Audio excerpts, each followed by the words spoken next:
Welcome. This is Kim Addis from Frame of Mind Coaching, and I am the host of Resilience Radio, where I interview guests who are professionals at crushing the tough stuff. Today, my guest is Steve Ash from Edmonton. Steve, are you there? I am here. So you and I met at a tech presentation. I do a lot of presentations for tech, and you happened to be in the audience. In fact, you weren't supposed to be in the audience. Is that correct? Yeah, that is correct. Our sales manager here grabbed me and said, "Hey, what are you doing this morning?" And I said, just regular work. Why? And he said, "Oh, I've got a tech conference. You want to come to it?" And I'm like, "Yeah, sure." And that just happened to be the day that you were presenting. Okay, so you work for a company called Fireball. What is Fireball? Fireball Equipment is oh boy, that's difficult to answer. We're a multifaceted company. First and foremost, we do fuel and lubrication infrastructure for everything from mines to car dealerships to like a Jiffy Lube that you'd see on the street just driving by. What I do there is I am the engineering manager, and we mostly deal with the industrial side of things. So that would be mines, heavy duty truck shops, things of that nature. Wow, sounds very complicated. So you are, in essence, a mechanical engineer. You have lots of experience in the oil and gas industry, but you're not a typical engineer. That is true. Well, the less nice people would call me sort of a freak in the field of engineering because I can actually talk to people. My strengths and talents kind of lie contradictory to most other people. They're very detail oriented. They're very organized. They're very focused. The people side of things always came naturally to me, and the detail and organization are things that I struggled with in the past and had to develop skills to mitigate that particular weakness. So that's very interesting. I want to kind of slow down because I mean, a lot of the people we work with are the highly driven leaders who really aren't detail oriented, who are visionaries more than focused on the administrative, organizational side of things. So number one is, how did you learn that? How did I learn the people side of things? No, you said the people side of things came naturally to you. So how did you learn the organizational side of things? You said that was more of a challenge and you had to learn that. It's very true. So how did I learn that? That's a really good question. I guess it's one of those things that I sort of naturally kind of flowed into the technical field. And when everybody's doing better than you in certain situations, I'm competitive enough that I don't want to lose.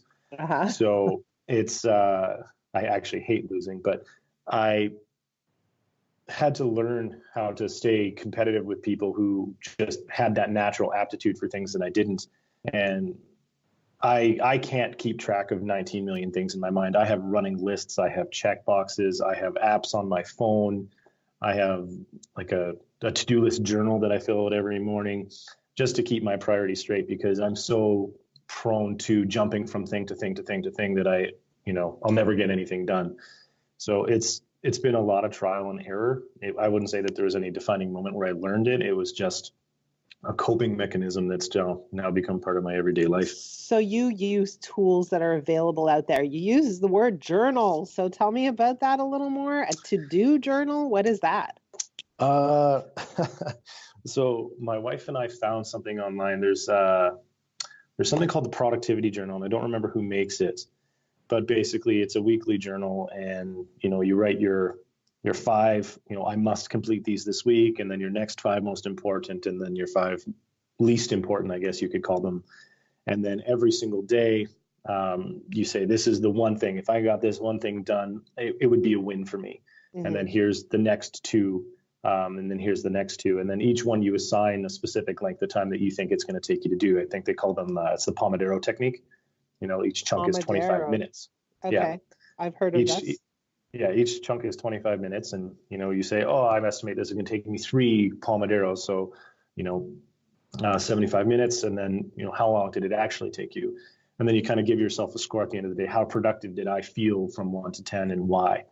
And like I said, I'm really prone to jumping into things and being excited by the shiny things. So having that open on my desk in front of me will ground me and kind of bring me back. Like, no, okay, I'll get to that later. I'll add it to the list. I need to concentrating on getting this thing done because I've been putting it off for 3 months. Okay, so the productivity journal, guys, write that down. Okay, so you are the manager of a group of engineers. Is that accurate? Engineers, technologists, and project managers, yes. Okay, so what is it like to manage people who, I'm going to be a little bit of a generalist, who aren't typically people? What's that like? It's challenging. A lot of times it's very cut and dry. There's a tendency to speak in absolutes that's sometimes very productive and sometimes the antithesis of production. It's amazing how sometimes people who are super, super intelligent and very amazing in their field get hamstrung by something that's very simple. Like they had a disagreement with a coworker and now they're not talking. Mm. So also, as a leader, how do you manage that? Like, what is it that you do to get through that? Do you interfere? Do you mediate? Like, what do you do? Well, there is sort of a interpersonal conflict, let's say. For some reason, and I can't explain it, this particular group of people will it's not that big of a deal. It's not that big of a deal until it blows up in one form or another. Mm-hmm. Someone makes an offhand comment. They make a joke that someone doesn't take as a joke. And then I get involved sort of by default because I either see it or I hear about it or someone comes to me. I don't interfere so much as I do mediate. Okay. I will talk to one person or the other or both at the same time. I'll try and get the full story. And then usually what'll happen is I'll talk to one person, then the other, then we'll get each other, we'll all be on the room together and we'll talk about what happened. And a lot of times it seems to be that someone didn't understand what they said affected a person in a negative way. They just assumed that it was business as usual. So I want to pause here because I think this is really important. We find that a lot of leaders face a lot of interpersonal conflict within their team. So you have two people who, something went down and then there's a lot of tension and they don't know how to resolve it. And a lot of times what leaders do is they do get involved. They do get in the middle of things. I will even say, try to mediate, get two people in the room. Those conversations aren't always completely authentic. We think that it's resolved, but they're still harboring kind of lingering negative feelings, etc. And so what I want to do is always help the leader coach both individuals separately. Right? So what you don't want to do is really get involved, actually. And what you want to do is absolutely get the story, but help each individual understand what beliefs they had about that interaction and how those beliefs may be really the cause of the tension. And, just like you said, could they have read it this way? Right? So perhaps offer another view of the situation that just went down. But I always want to take the two players separately and independently and coach them to manage themselves, manage the situation, go back and have a conversation, not a conversation that is necessarily mediated, because I want to not be involved in these things from here on in. So I want to be able to equip them to have conversations from here on in. So it's kind of like having two kids and they get into a fight. And a lot of times parents, sit down both kids so that they can talk. And what I always encourage is you don't need to be in those conversations. You need to kind of take each child aside and coach them so that they can have direct conversations without you. So I just wanted to bring that up. Really, really important. But you're already demonstrating some pretty cool coaching skills, even as you're mediating. So very interesting. Oh, thanks. Sometimes it feels like I'm just running around blindly and, hoping for the best. So that's good to hear. Well, what I see is that really amazing leaders have developed over time some pretty critical coaching skills.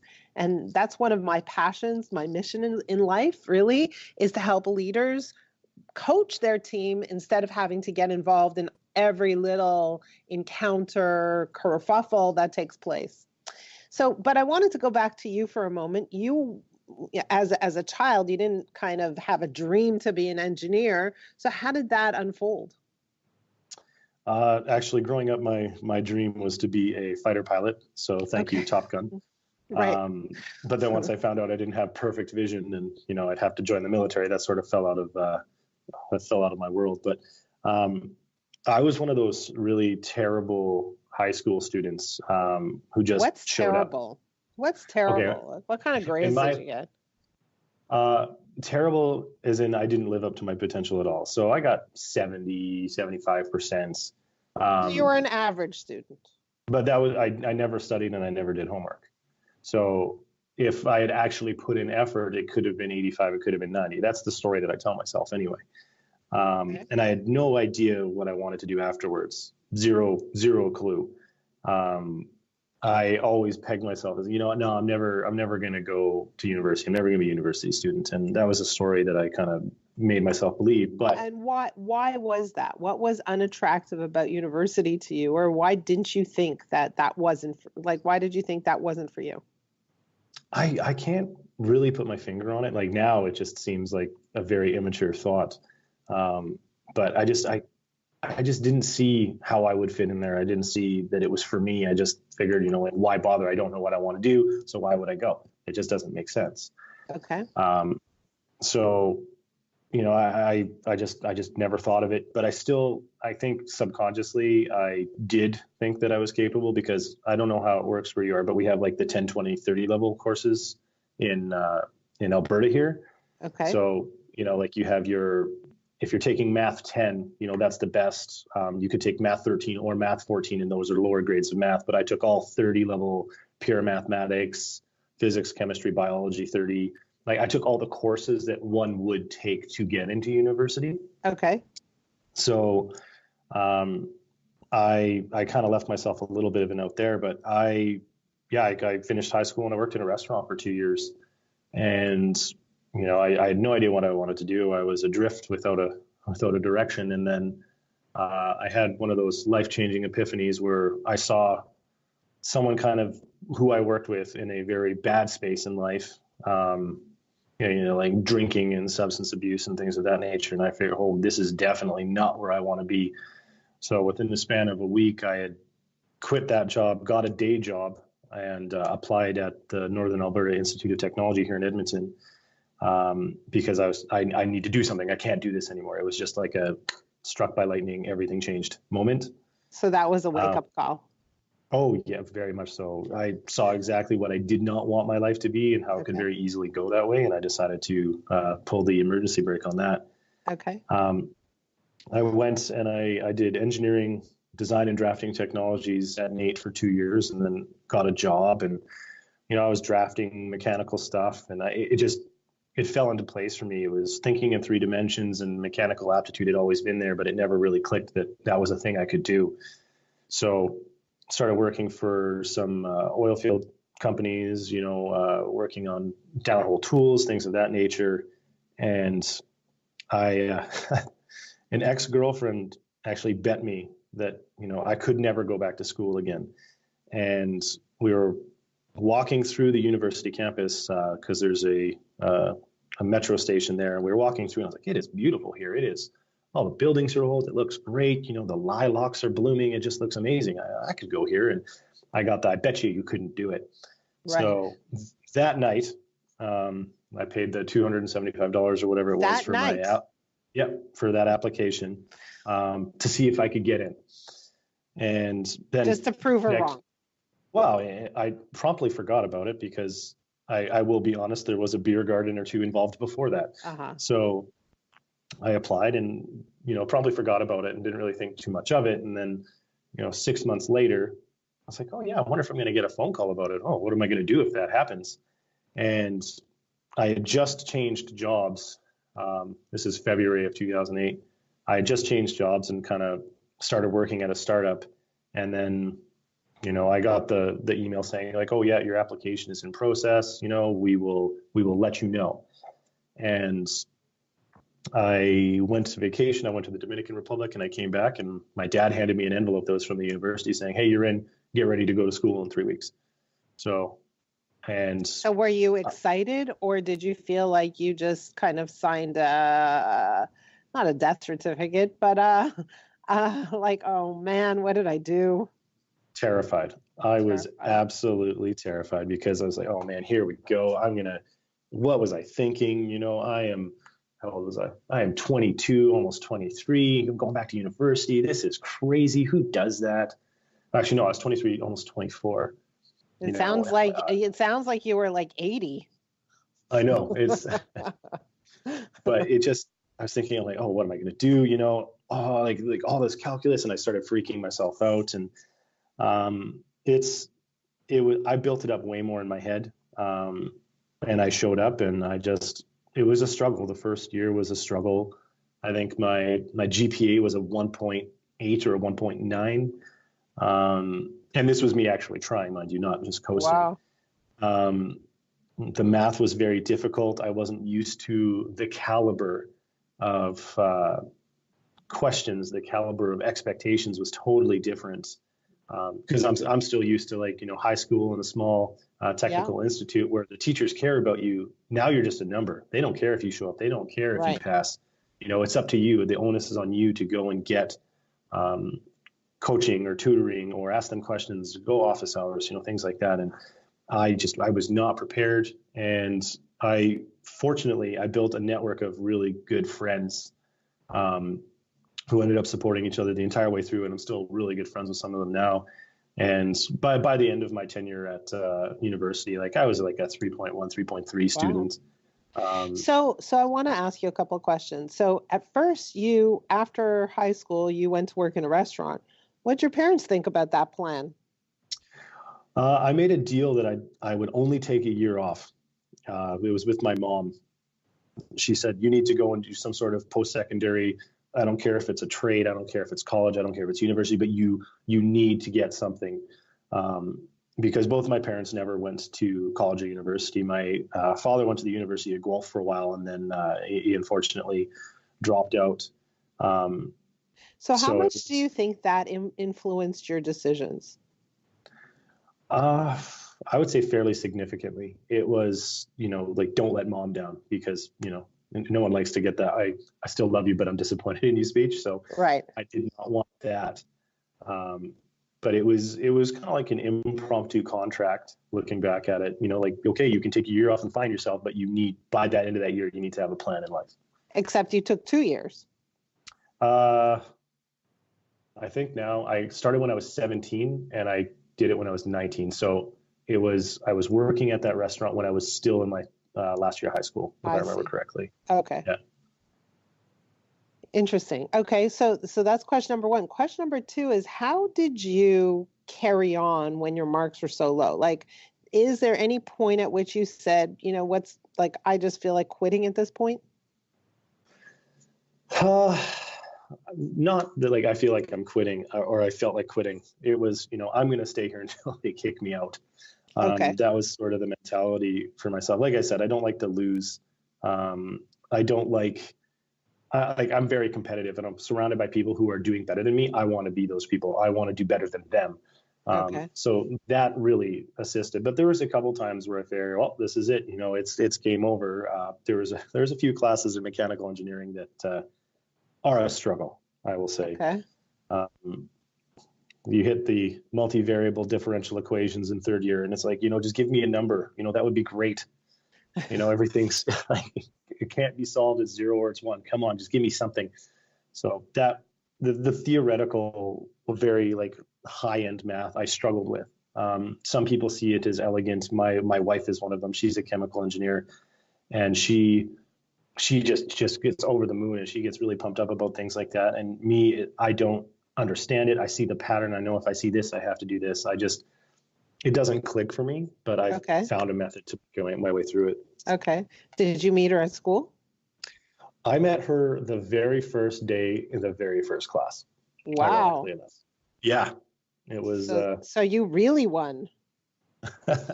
Well, we were friends for 3 years before we even started dating. So I sat down beside her. I was like, hey, I'm Steve. Oh, hey, I'm Kathleen. And we were friends almost instantly. So.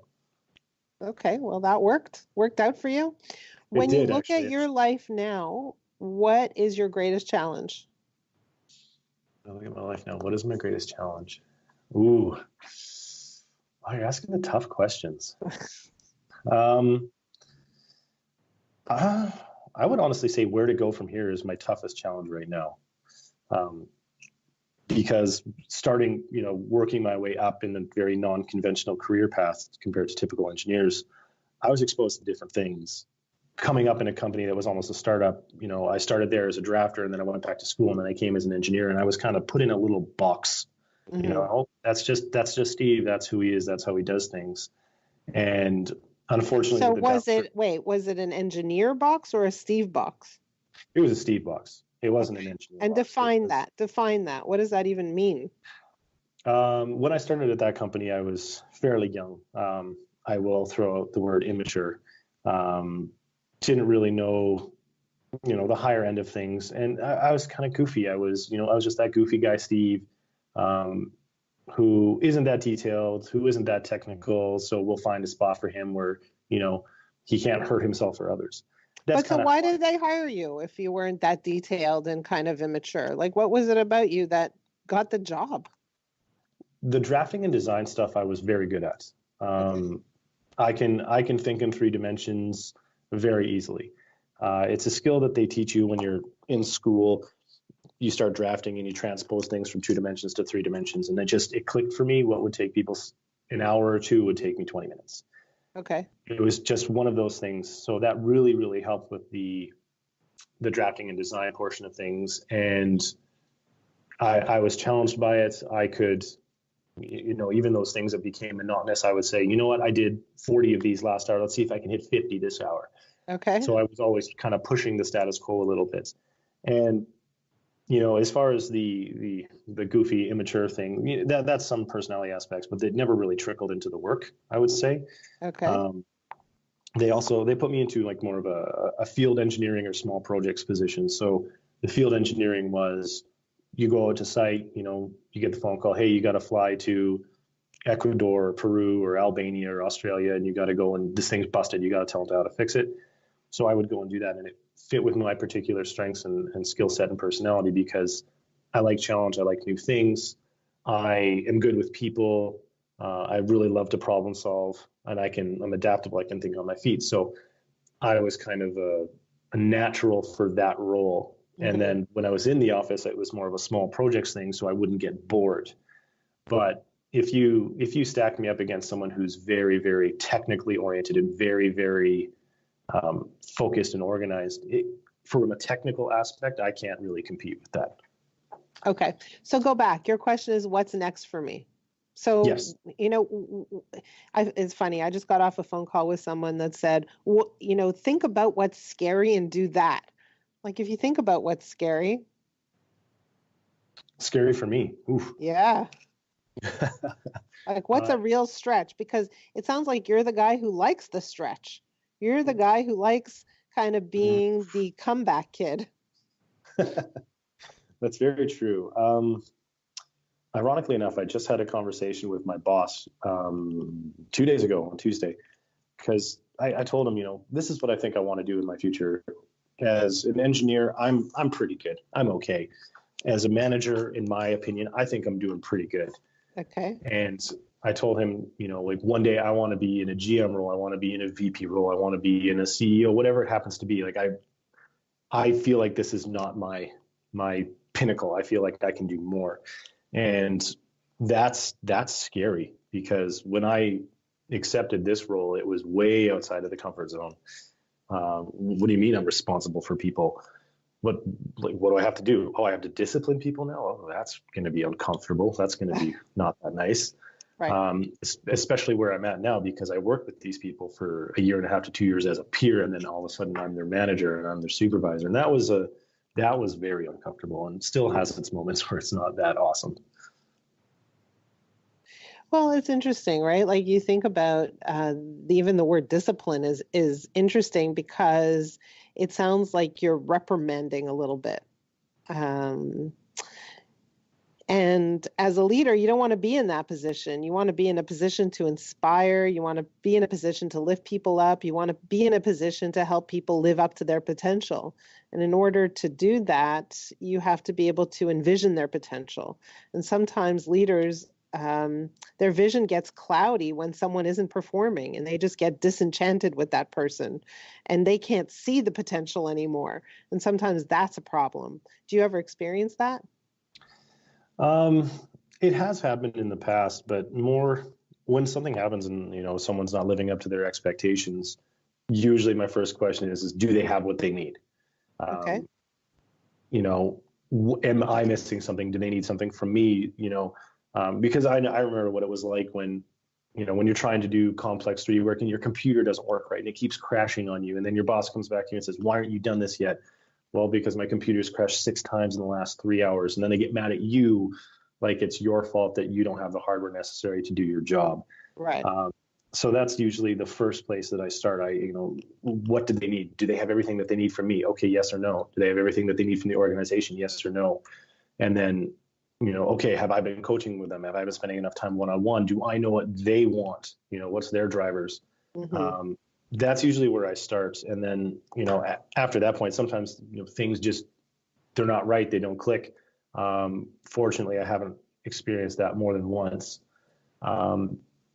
But that's usually where my mind immediately goes, because right. So I know your mind assumes positive intent, which is great. Amazing. That's an amazing character trait for a leader. That's fantastic. So as you're on the phone, you're talking to someone who's a coach, and someone who coaches people who are highly driven, people who do want to achieve larger goals, people like you who do maybe one day want to lead the company or be the CEO or just move up. Do you have a question for this particular coach? I do. What advice would you give to someone to take their career to the next level? Be it, I want to become a manager, I want to become a VP, just anywhere. Like, what advice? Like, what's your go-to stock advice? I remember listening to something one day about how a person should move up, and what the answer is take initiative. Take initiative with respect to your learning, with respect to your development. So I remember one day someone was talking about the fact that they didn't have a computer at work. Mm-hmm. And they felt like, well, it's the company's job to get them a computer. And the response was, no, it's your job to get yourself a computer, because it's your career, it's your life, it's your learning, it's your development, it's your productivity, and it's your success. And so very much in the same vein, right? So what is it that you want to learn? And I would really focus on identifying the ways you want to develop on a personal level, like what turns you on, what lights you up. Like you said, hey, I'm a pretty good engineer, but I'm a really great manager. So it sounds like your strength is in the area of people. So how do you develop your leadership skills? What can you do in that realm? So maybe it means, going back to school and getting an MBA. Maybe it means learning how to coach. Maybe it means getting a coach. Maybe it means, spending some time on a personal level with all the CEOs you can find and interviewing them and learning about how they handle people effectively. It doesn't matter what that looks like. But for you, it's what's the initiative that's going to light me up and turn me on and help me personally develop that isn't driven by my boss or the organization. It's just something that I take on my own because it's exciting and interesting for me. So a lot of people just kind of wait until someone gives them instruction. And I would suggest to you that as a leader, leaders don't wait. There is no one to give them instruction. They make it up. Right? They decide what it is that they want to do next based on really their interests and what totally turns them on. So that would be my advice for you, is to really think about, what do I want to learn next? Where do I want to grow? And sometimes people don't know. And that's where a coach comes into play to say, hey, let's look at all your strengths. And it sounds like here is the avenue that if you pursued it, you would get the highest ROI. Does that make sense? Oh, it does. I'm just writing it all down. Oh, okay. Got it. Sometimes, one of the exercises we do with our clients is that we get them to receive feedback from the people in their lives, personally and professionally, sometimes even, asking their spouses and their kids and their family members, their friends, etc. Like, what am I amazing at? What's my sweet spot? what do I do without any effort? What comes to me naturally? And very often our clients are shocked at what they're hearing because they didn't know that others saw them in that light. But more than anything, they didn't realize that there was a pattern that showed up in a lot of different areas of their lives that showed up as a real strength. So for me, when I did this exercise, I did it, many, many years ago, maybe even 20 years ago. And I remember asking the people in my life, like, what is it that you think I'm really strong at? And, my mother said, you're great at sales. My father said, you're a good talker. A friend of mine said, you're really great at rallying people and getting them to see a vision that you have. Other people said, you're really great at communicating. But what it boiled down to was you're able to express yourself with ease and share an emotion, a story, a vision, an idea. And I never knew that about myself, had no clue. And that really had a strong influence in leading me down the road of starting my own coaching company. So you don't know what you're going to find when you really focus in on what your strengths are. Yes, I'm interested and scared at the same time. Well, express, why are you scared? What's scary about that? It's kind of exciting from my point of view. What's scary? What's scary about it? Well, I feel that like maybe if I found something else that I didn't know about, then I'd put pressure on myself. Okay, how can I usefully apply this? And what if what I'm strong at actually isn't in alignment with where I want to go? I think that would be also the scary part of it as well. Well, you'll find that what you're strong at is usually something you're already doing, and you just may have not even seen it, and you may not have designed your life around it. So I rarely find that if you're strong at something, it clashes with where you want to go. Usually, if you're strong at something, you want to incorporate it more and more and more in where you want to go. So, you may see something that looks like a clash to your destination, but if you can incorporate it, your destination becomes much more fruitful, if that makes any sense.